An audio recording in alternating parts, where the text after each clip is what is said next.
Bien, eh, yo sé que todos estos conceptos tienen cierto tipo de complicación.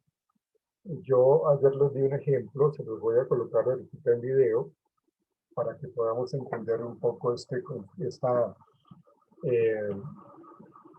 esto que tiene que ver con la renovación del condicionamiento excitatorio original.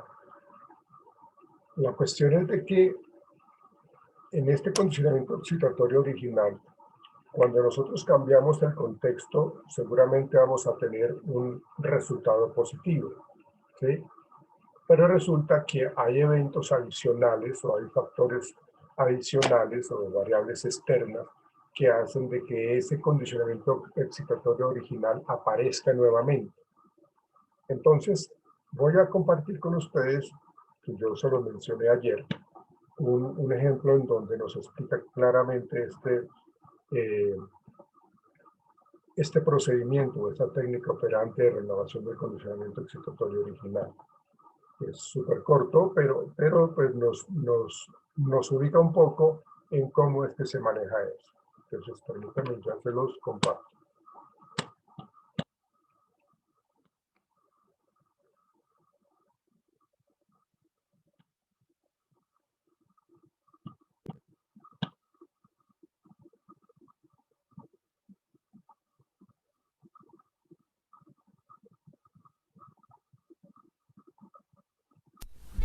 La renovación del condicionamiento. ¿Se están escuchando? Sí, señor. Sí, profe. Sí, señor.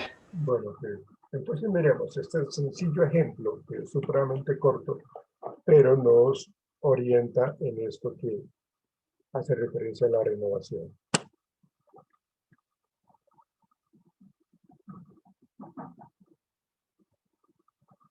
Excitatorio original. Había una vez un niño llamado Camilo. Camilo sentía una extraña fobia por las manzanas. Por esta razón, sus padres estaban muy preocupados y tuvieron la gran idea de llevarlo a terapias donde la psicóloga. Luego de las terapias, Camilo y sus padres estaban muy pero muy felices porque él ya no sentía miedo cuando veía aquellas manzanas. Es decir, que aquí lo que se hizo fue manejar todo el contexto con respecto a los posibles pensamientos que le generaban el miedo al niño al ver ese tipo de manzanas. Lógicamente le reforzaban todos los logros que él tenía. Había muchísima estimulación verbal, había muchísimo reconocimiento y pues lógicamente recibió el apoyo tanto de la terapeuta como de los padres y eso fortaleció pues, lógicamente su seguridad y disminuyó eh, eh, la fobia que tenía hacia las manzanas. Digámoslo, como que se extinguió esa fobia, se disminuyó esa fobia a las manzanas. Entonces, eso es algo que se estaba trabajando en el proceso terapéutico, pero pasó lo siguiente. Pero gran sorpresa se llevó al otro día cuando se dirigía a jugar al parque y vio en un árbol una manzana de color verde. Todos los miedos que sentía por las manzanas volvieron a su mente. Volvieron a su mente, ¿no? Entonces, ¿qué nos plantea pues este ejemplo? Muchas veces nosotros no tenemos el control de todo contexto social, de toda situación social eh, que se le pueda presentar a los pequeños, en este caso, en este ejemplo. ¿Okay? Entonces, la asociación que estaba generando el niño era de que las manzanas de cierto color, entonces le generaba mucho temor. ¿Cuál fue el aprendizaje que tuvo el pequeño con respecto a las manzanas? ¿Sí? Supongo yo que uno tiene que evaluarlo, o en este caso el proceso terapéutico, pues precisamente es evaluar cómo se adquirió esa fobia, qué tipo qué aprendizajes se presentaron, qué tipo de aprendizaje tuvo el niño con respecto a esta fobia. Seguramente pues, algo que la manzana le generó alguna intoxicación, bueno, no sé, hay que evaluar exactamente todo eso, para que luego, por medio de todo este proceso terapéutico, el niño generara pues, como una aceptación a la cercanía de la manzana. Seguramente se trabajó también con la aproximación sucesiva para poder acercar al niño y que se controlara la respuesta de miedo. ¿Sí? Se trabajaron pues, con todos estos registros de conducta, se trabajaron con toda esta información psicofisiológica o biofisiológica para poder entender qué era lo que estaba pasando con el niño, para registrar todo eso. Y como les decía, pues se estaba llevando a que el niño tuviera control del estímulo tenido. Pero no contábamos con que de pronto se iba a condicionar nuevamente ese temor, aparecer nuevamente ese temor, esa fobia ante otros objetos similares, ante situaciones similares. De ahí es cuando se presenta el condicionamiento excitatorio original. Hay algo que le visita nuevamente.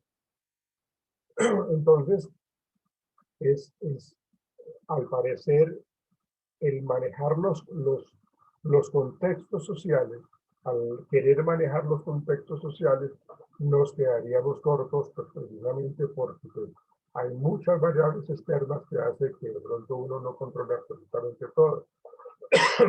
No quiere decir que no se pueda hacer, la cuestión está en que yo tengo que estar entonces en constante proceso terapéutico con la persona para determinar qué tipo de temores están adquiriendo. ¿Por qué se está sustituyendo el síntoma y está generando pues esa situación? ¿No? Entonces aquí es lo que sucede con este condicionamiento excitatorio original. Created using Powtoon. Ok.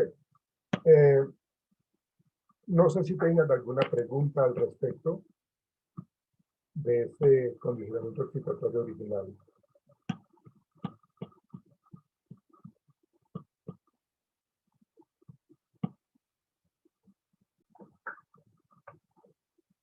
Lo que nos determina a nosotros, con base en lo que tiene que ver con los procesos de extinción, nos quiere decir de que pues, la extinción es importante, pero resulta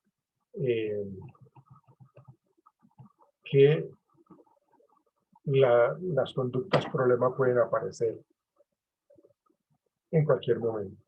¿Sí? Entonces, cuando nosotros hablamos de estos procesos de extinción, tenemos que tener en cuenta precisamente cómo nosotros vamos a manejar las fases de extinción, cómo nosotros vamos a manejar la conducta propia que se puede restaurar. ¿Sí? Entonces, tenemos que estar haciendo constantemente controles de variables para que esa recuperación espontánea la podamos manejar. ¿Sí? Es importante entender de que la recuperación espontánea se debe a un deterioro de esas claves contextuales de la extinción. O sea, no se puede dejar de lado el manejo de la extinción. O sea, así pasa el tiempo, se tendría que estar manejando permanentemente. ¿Sí? Porque pues va a volver a ocurrir, ¿no? Ese restablecimiento se refiere pues a esta respuesta que se había extinguido con éxito puede recuperarse si la persona se enfrenta de nuevo a esos estímulos o algún estímulo novedoso que puede estar afectando nuevamente. ¿Sí? No sé si tengan preguntas, dudas, inquietudes.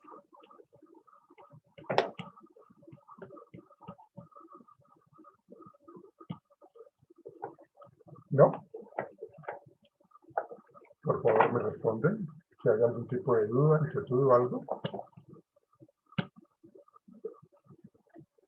Bueno, Lady me dice por el chat que no. ¿Alguna otra, algún otro comentario, por favor?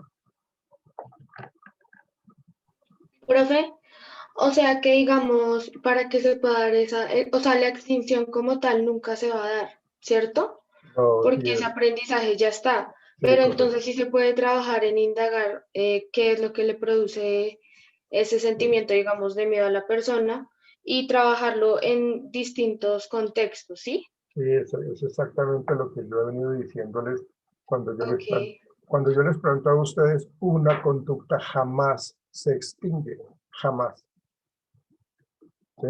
Hay muchas personas que hablan de extinguir conducta. Pues una conducta no se extingue, una conducta desde que se aprendió y se instauró en nuestro repertorio de conductas, la conducta ya está allí. ¿Sí?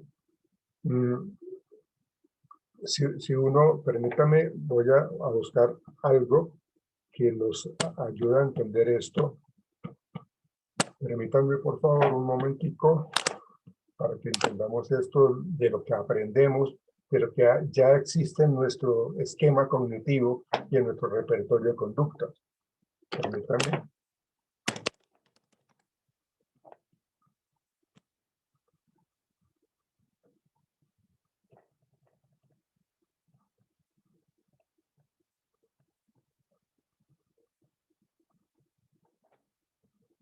Un momento.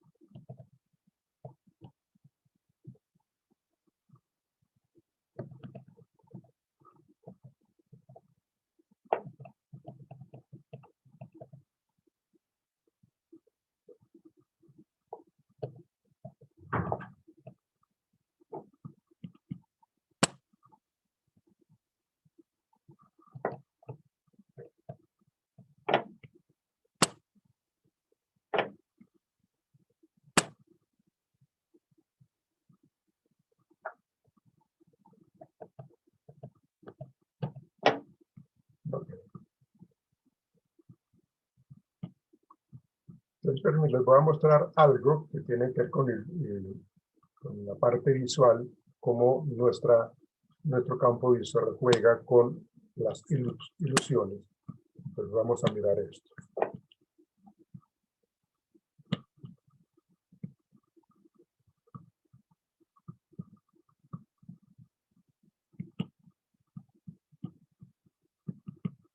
En esta foto que estamos viendo, en esta imagen que estamos viendo, ¿qué vemos? En esto que estamos viendo acá, ¿qué vemos? Díganme, por favor. Una ¿Qué mujer, vemos acá? una mujer, ¿Esa mujer es joven o es vieja? Es anciana, perdón. joven, Ok.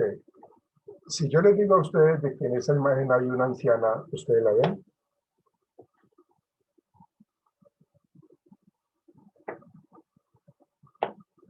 Sí, profe.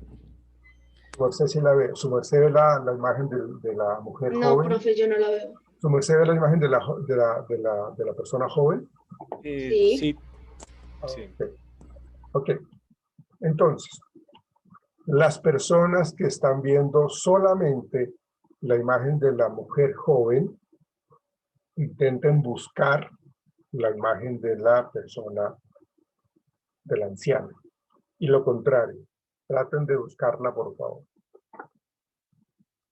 Yo encontré las dos caras, profe. Cuando la encuentren, me dicen, por favor. Listo, profe. Yo ya encontré las dos caras, profe. Ok. Traten, por favor, las personas que ya ven las dos caras, traten de, por favor, de no verlas, de no identificarlas. ¿Pueden? No. No, no se puede. No, ya no. Ya no se puede. Las personas que solamente ven la persona joven, la mujer joven, pues solamente identifican a la mujer joven. Y una persona que ven a la anciana, solamente ven a la anciana. El asunto que yo les estoy mostrando con esto es de que cuando algo se adquiere, cuando ya está en mi esquema mental, en mi componente cognitivo, ¿sí? Ya no se retira. Y eso es lo que pasa con las conductas. Cuando ya se adquiere, nosotros ya no, o sea, ya están ahí. Ya fueron elicitadas, ya fueron aprendidas, ya tienen cierto tipo de frecuencia, ya tienen cierto tipo de vibración, pero se presenta.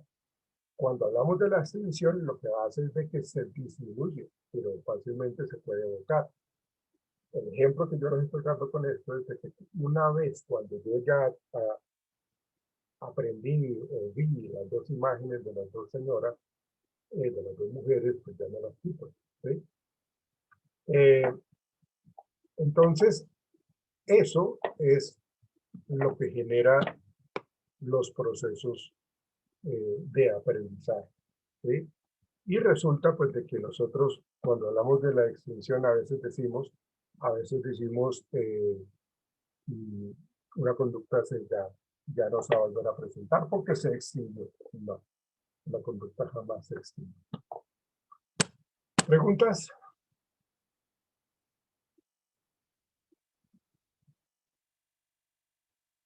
No, profe, por el momento. Ok. Okay.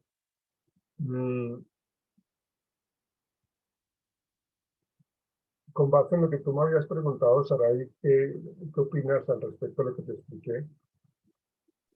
Claro, profe, o sea, ya le encuentro lógica y obviamente si ya se hace un proceso cognitivo y ya se tiene ese aprendizaje, pues ya después uno puede como que inhibirlo un poco, pero realmente siempre va a quedar el aprendizaje, o sea, no se va a extinguir. Sí, claro.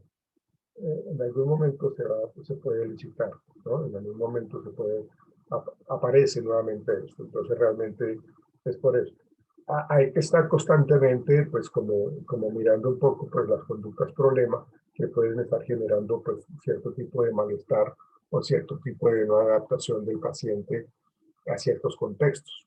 Entonces hay que estar siempre evaluando, llevando registros, haciendo observación natural, mirando ante qué estímulos está respondiendo adecuadamente o no.